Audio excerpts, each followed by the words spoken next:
የኔ ዓለም ጉድለቴ ባንተ ይሞላል፣ ሰው መሆኔ ባንተ ይከበራል፣ ሁሉን ባንተ እረሳለሁ፣ ዘላለሜን ወድሃለሁ በማለት እንግዲህ ትንሱ ተለቅ ያለ መልእክት አስተላልፋለች። አላዛር ደግሞ ንግስቴ እኔም እወድሻለሁ በማለት እንግዲህ የምታዩትን ፎቶ ዛሬ ለቀዋል ማለት ነው።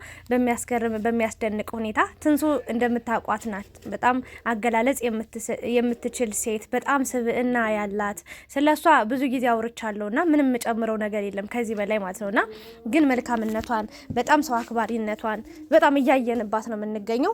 ግን ይሄ ነገር በቃላት ብቻ ሳይሆን በወሬ ብቻ ሳይሆን በምላስ ብቻ ሳይሆን በተግባርም ደግሞ አድርጋው በተግባር ኑራው እሱን ደስተኛ አድርጋ እንድትኖር እንዲሁም ደግሞ እሱም እሷን ደስተኛ አድርጎ እንዲኖር ትልቁ ምኞታችን መመኘት አለብን። ሁላችን በየሃይማኖታችን እንጸልይላቸው። ድማሯቸው እንደዚህ አይታችኋላ። ፍቅር ሲጀመር በቃ እፍ ክንፍ በቃ ነው የምትሉት። በቃ በፍቅር ትሰፋላችሁ፣ በቃ ትበራላችሁና የሆነ ሰዓት ላይ ግን መሀል ላይ ምናምን አካባቢ ሌላ ያልሆኑ ነገሮች ይመጣሉ። የባህሪ መግባባቶች ምናምን ሲመጡና ያ ነገር ደግሞ እንዳይሆን እስከ መጨረሻው እንዲተዋደው እንደተገናኙት ወይም ደግሞ ተፈላልገው እንዲህ ሲገናኙ ጉልበቷ ደምቷል። በነገራችን ላይ የትንሱና እንዲህ በቃ በደስታ ለማቀፍ እሱን ለማቀፍ ስትሮጥ ነው ወድቃ እግሯ ይደማውና እንዲህ ዋጋ እየከፈለች ለፍቅራቸው እሱም ዋጋ እየከፈለ እሷም ዋጋ እየከፈለች እስከ መጨረሻው በፍቅር ጸንተው እንዲኖሩ መልካም ምኞታችን እንመኝላቸው፣ በጸሎታችን እናስባቸው ላለው አላዛርና ትንሱ እንግዲህ እኔ ይመጣጠናሉ፣ አብሮ ይሄዳሉ ብዬ የማስባቸው ሰዎች ናቸውና ለሱም እናትየዋ እስከ ጥግ ድረስ መስክራለታለች። ለሷም እንግዲህ እሷ በተናገረችው ልክ በምታወራው ልክ አንዳንዴ ሰውን በሚያወራው ልክ በአንደበቱን በሚወጣ ቃላት በቃ ትክክለኛ ማንነቱን እናውቅበታለንና ከዛ አንጻር ነው እንግዲህ እኛም ሀሳብ አስተያየት እየሰጠን የምንገኝ ወይ ደግሞ ባህሪዋ እንደዚህ ነው እንደዛ ነው ብለን ሀሳብ የምንሰጠውና ትንሱ እንግዲህ መጨረሻችሁ አምሮ ደግሞ ለማየት ያብቃል። ይህንን ነው ልናገር የምችለው። በመጀመሪያ እንዴት ናችሁ ውድ የቻናሌ ቤተሰቦች? በያላችሁበት ሰላማችሁ ይብዛ። ከምንም በላይ አላዛርና ትንሱ ሰላም በመሆናቸው ከምንም በላይ ደግሞ የእናትየው ደስታ ያስደሰታችሁ ሰዎች ይህንን ቪዲዮ ላይክ፣ ሼር አድርጉ፣ ሰብስክራይብም አድርጉ። የእውነቴን ነው የምላችሁና ከልቤ የተደሰትኩት እኔ አላዛር ትንሱን ማግኘቱ ብቻ አይደለም፣ ቢያጣትም ከትንሱ ጋር መሆን ባይችልም ስለተገፋ ይሄ ልጅ ሌላ በቃ የተሻለች መልካም ሴት እሷን ላያገኛት እኮ ይችላል። ትንሱን በአቋምም ይሆን በአነጋገርም በአስተሳሰብም በአመለካከትም ትንሱን የምትመስል ሴት ላያገኝ ይችላል። ግን የራሷ ቀለም ያላት የራሷ ውበት ያላት የራሷ አስተሳሰብ ያላት ደግሞ ሌላ ሴት ደግሞ ትኖራለች ብዬ ስላሰብኩኝ መጎዳቱ አሳስቦኛል፣ አሳዝኖኛል። ግን እንደዛ ብዬ አስብ ነበር እና እናትየው ግን በሱ መከፋት በሱ ማዘን አዝና ነበር። በጣም ተከፍታ ነበር። መፍትሄ የሌለው ነገር ሆኖባት ግራ ግብት ብሏት ነበር። የምትሄድበት ሁሉ ጠፍቶባት ነበርና በድንገት እንግዲህ ትንሱ መጣ። ደግሞ ጥሩ ነገሮች ታሪክ ተቀይሯል። ውስጧ ላይ የነበረው ነገር ሌላ፣ አንደበቷ ሲወጣ የነበረው ሌላ ሆኗልና በዚሁ አጋጣሚ መልእክት ማስተላለፍ የምፈልገው ነገር ምንድነው? አንድን ሰው ከፈለጋችሁት በስሜታችሁ እርግጠኛ ከሆናችሁ ምንም በቃ ሁለት የሶስት የማሰብ አይጠበቅባችሁም ብዬ ነው የማስበው። ስሜት ከሌላችሁ ኦኬ አስቡበት። አሁን ለምሳሌ አንድ ሴት ልጅ አንድ ወንድና አንድ ሴት አብረዋሉ፣ በጓደኝነት ቆዩ። ቀድሞ እሷ አፈቀራት፣ ወደ ፍቅር ውስጥ ገባ። እሷ ግን ገና ቀድማ አላፈቀረችውም እና የሆነ ጥያቄ የሆነ ሰዓት ላይ የሆነ ቀን ላይ እሷ ባልጠበቀችው ሁኔታ የፍቅር ጥያቄ ሲያቀርብላት እሺ ብላ ትቀበል አልልም 100%። ለምን ላስብበት ብላ ማሰብ መቻል አለባት። አንደኛ ክብሯ ነው። በቃ ላስብበት ማለት ተፈላጊ ነኝ፣ ዋጋዬ ውድ ነው ለማለት ነው በቃ። ሁለተኛ ነገር ደግሞ ይሄ ሰውዬ እሷ አፍቅሮ ይመጣል፣ እኔ ባላፈቅረውም ወይም ደግሞ ይሄ ስሜት ቀድሞ ባይሰማኝ የሱ ተሰምቶታል። ግን ምንድነው ማድረግ ያለብኝ ብላ ከራሷ ጋር አውርታ ይሄን ነገር መወሰን ወይም ደግሞ ይሄንን ምላሽ ትሰጣለች ብዬ አስባለሁ። ግን ደግሞ ሁለታቸውም ደግሞ እኩል ስሜት ተሰምቷቸው አሁን ለምሳሌ ስለ አላዛርና ስለ ትንሱ ሳወራላችሁ በደም አላዛርም የሆነ ስሜት ተሰምቶታል። እሱ በተሰማው ቅጽበት እንደውም ከሱ ቀድማ እሷ ነች ያፈቀረችው። እርግጠኛው የምነግራችሁ ነገር ለምን መጀመሪያ ላይ እንደውም ቁጥብ ነበረች። እንደውም የሆነ ሰዓት ላይ አይቻለሁ እንደዚህ ስታቅፈው ትንሽ እንደዚህ ሸሻ እያላት ነበር፣ እየሸሻት ነበር የሆነ ሰዓት ላይ።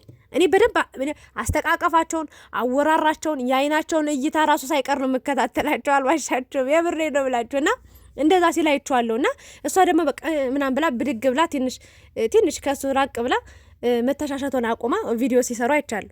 ያ ነገር ነበርና ቀድማ ትንሱ እንዳፈቀረችው አይኗ ላይ ያስታውቅ ነበርና ይሄ ልጅ ግን የፍቅር ጥያቄ ሲያቀርብላት ብዙ ነገር ብላለችና ሌሎች ሴቶች የትንሱ አይነት ሴቶች መልእክት ማስተላልፈው ትክክለኛ የፍቅር ስሜት ከተሰማችሁ ያን ሰው ከህይወቴ አብሮኝ በቃ የምትመኙት ሰው የምትፈልጉት ሰው የምትወዱት ሰው ከሆነ በቃ ጊዜ መስጠት የለባችሁ እሺ ነው ማለት ያለባችሁ።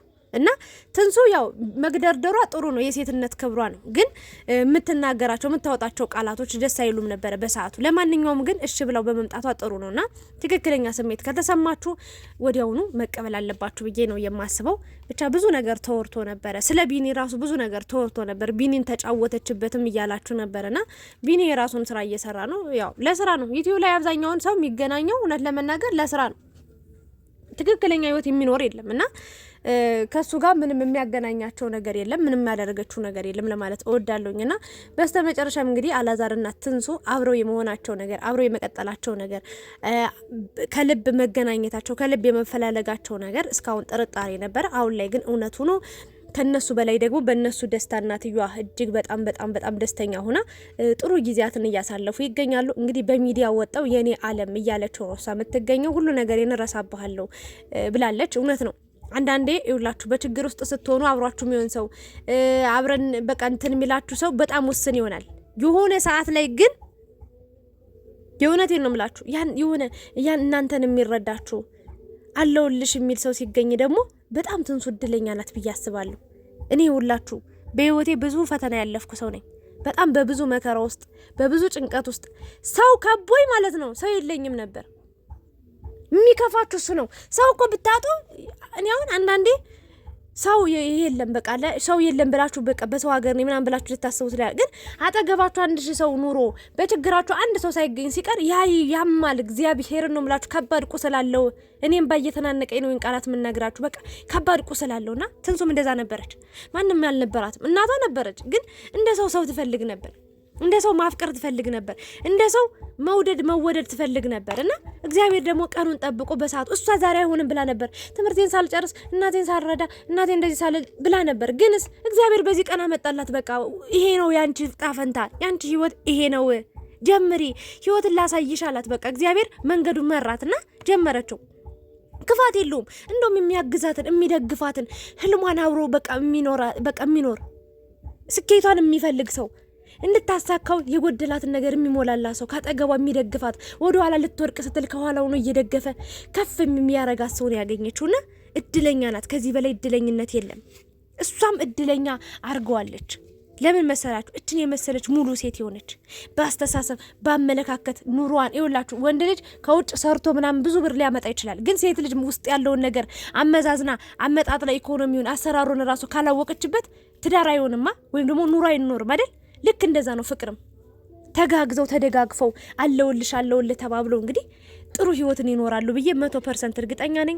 ሁለቱም ደግሞ በቃ ሁሉ ነገራቸው የሚገጣጠም በብዙ ችግር ያለፉ ብዙ ፈተና ያለፉ ናቸውና በተለይ ትንሱ በቃ ይሄንን ነገር ነው ልምችለው። ሁለታችሁ እድለኛ ናችሁ። ማን ነው ያፈሰ? እስኪ ኮሜንት ላይ አላዛር ነው ያፈሰው ማለት ልክ እንደ ቀልድ አድርገን እናወራውና እስካሁን ኮስተር ያለ መልእክት ነበር ሳስተላልፍ ነበር። አሁን ደግሞ እንደ ቀልዳን ጥያቄ ልጠይቃችሁና አፈሳት ወይስ አፈሰችው ወይስ ተፋፈሱ ነው የምትሉት? እኔ ተፋፈሱ ብያለሁ። እስኪ እናንተም በኮሜንት ላይ አፈሳት ወይስ አፈሰችው ወይስ ተፋፈሱ የሚለውን ከሶስት አንዱ መርጣችሁ ኮሜንት ላይ አስቀምጡ። እኔ ተፋፈሱ ነው የምለውና ሁለታቸውም በጣም ብዙ የሚገናኝ ስብዕና ያላቸው ሰዎች ናቸው። ለማንኛውም ግን ብዙ ነገር ተምሬያለሁ። አንዳንዴ የሆኑ ቀን ላይ ከባድ ችግር ሊመጣብን ይችላል። ያን ችግር ደግሞ ተቋቁመን ትዕግስት ካለን የማናልፈው ነገር የታግሶ የኖረ ፍሬዋን ይበላል ይባላል። የእውነቴን ነው የምላችሁ። ስታግሳችሁ እኔ ስደት ማለት ነው ያ ሁሉ አመት ስቀመጥ 5 አመት ተቀምጫለሁ በስደትና መከራዬን በልቻለሁ። በጣም በቃ ተንቄ ተዋረዴ ተንቋሸሼ በቃ እንደዚህ ጭምብጥ አድርገው ይዘውኝ ነበር መተንፈስ እንኳን እስከማልችል ድረስና የስደት ህይወት ያን በቃሽ ብሎ አሁን እንደፈለኩ በነጻነት በቃ አስፋልት ላስፋልት ሄዳለሁ። ጥሩ አየር ተነፍሳለሁ። የተወጣሽ የሚለኝ የለ የተገባሽ የሚለኝ የለምና ያ የሆነበት ምክንያት ምንድነው? ታግሼ ስለኖርኩ ነው። ታግሼ ስለመጣው ነውና እናንተም ደግሞ እግዚአብሔር አምላክ እኔ እንደው የስደት እህቶቼ በስደት ነው የሰጡኝ ጓደኞቼም አሉ ነው እያልኳቸው በቃ ያለቅሳለሁ ተደብቄውላ ይሆነ ይከፋኛል። እንደውም አምላኬ ወይ ባክን ወደ ሀገራቸው መልሳቸው ንጹህ አየር ይተንፍሱ። በቃ ብዬ ከልቤ መርቃለሁና መታገስ ዋጋ አለው። አላዛር በዛ ሰዓት ተናዶ ወስኖ መጥፎ ውሳኔ ቢወስን ትንሱን ምናልባትም ላይ ያገኛት ይችል ነበርና ትዕግስት ማድረግ እንዳለብን ማንኛውም ነገር የሆነ ሰዓት ላይ አልተሳካም ብለን ነገ እንደሚሳካ ማሰብ ተስፋ ማድረግ እንጂ ተስፋ ቆርጠን ራሳችንም ሰዎችንም መጉዳት እንደሌለብን አጠገባችን ላሉ ሰዎች እናቱን ራስ ወደዛ ይጅ ብሏት ነበር እኮ አላዛር አይታችኋላ ማዳመጥ ውጭልኝ ነው ያላትና እናቱ ለሱ ብላ እንዲህ እየተጨነቀች እያዘነች ትንሽ አራራላትም ለምን ውስጡ ያለው ህመም አለ ያ ነገር ነውና ብቻ ግን ደስተኛ ሆኖ አሁን ላይ እኔ አላውቅም ማሚም ደግሞ በእነሱ ደስተኛ ሆና እነሱም ለራሳቸው ደስተኛ ሆኖ አላዛር እሷን አስደስቶ ትንሱም ደግሞ አላዛርን አስደስታው አንተ ትብስ አንቺ ትብስ ተባብለው ትዳርን ይዘው ህይወትን መስርተው እንግዲህ እስከ መጨረሻው በፍቅር ጸንተው ቆመው ተመልካችንም አስደስተው ከነሱ ብዙ የምንማራቸው ነገሮች አሉ። ከዚህ በኋላ ገና ብዙ ቪዲዮዎችን ይፖስታሉ። በብዙ መንገድ ያስተምሩናል ብዬ አስባለሁ፣ ጠብቃለሁ። እኛ ሁሌም እስከ መጨረሻው ያው ቃል እሰጣለሁ እስከ መጨረሻው እንከታተላችኋለን። ጥፋት ሊኖር ይችላል፣ መጣላት መጋጨት ሊኖር ይችላል። ስታጠፉ እየመከርናችሁ ጥሩ ነገር ስታደርጉ ቀጥሉ እያለን እስከ መጨረሻው እኔ በበራሴ ማለት ነው አብሬያችሁ ቀጥላለሁ እስከ መጨረሻው እስከ ሄዳችሁበት በቃ መንገድ ሁሌም አለው ዩቲዩብ ላይ እስካላችሁ ድረስ እኔም አለው ስለናንተ ማውራት አላቆምም ማለት ነው። እና በእናንተ ደግሞ ደስ ብሏት እንዳገናኛቻችሁ ደግሞ መጨረሻችሁ ደግሞ ደስ ብሎ እናታችሁም ደግሞ በእናንተ ደስተኛ የምትሆንበትን ነገር እንደሚፈጠር እርግጠኛ ነኝ። ሁሌም በእናንተ ደስተኛ እንድትሆን ችግሮች ሊፈጠሩ ሊመጡ ይችላሉ። እንግዲህ ሁሌ እናትየው አብራችሁ አትኖርም፣ ወደ ሐዋሳ ትመለሳለች። እናንተም አዲስ አበባችሁን እሷም እየተማረች በቅርቡ ትመረቃለች። አንተም ስራን እየሰራ በጣም ተጋግዛችሁ ተደጋግፋችሁ ሚስት ባትሆንም ወይም ደግሞ እንደዚህ የፍቅር ጥያቄ አቅርበላት የኔ ሰው ናት ብለም እንኳን ባልተማመንክበት ሰዓት ራሱ አለውልህ ብላ ከጎን ቆማ ብዙ ነገሮችን ከካሜራ ጀርባ እንደምትደግፍ በጣም ብልህ ሴት እንደሆነች እየተናገርክ ነበርና በአፏ ያወራችውን በአንደበቷ የወጣውን ልቧ ውስጥ ቁጭ ብሎ ደግሞ በደንብ የተግባር ሰው ሆና በተግባር ደግሞ ጥሩና መልካም ነገር አድርጋለህ በእሷ ደስተኛ ሆነ ኑረ እሷም ባንተ ደስተኛ ሆና ዘመናችሁ ሁሉ ደስ የሚል ሆኖ መጨረሻችሁ አምሮ ለማየት ያብቃን። አብራችሁ ስለነበራችሁ አመሰግናለሁ። ላይክ ሼር አድርጉ። ሰብስክራይብ ያላረጋችሁ ሰዎች ደግሞ አበረታቱኝ። ወዳችኋለሁ። ባይ ባይ።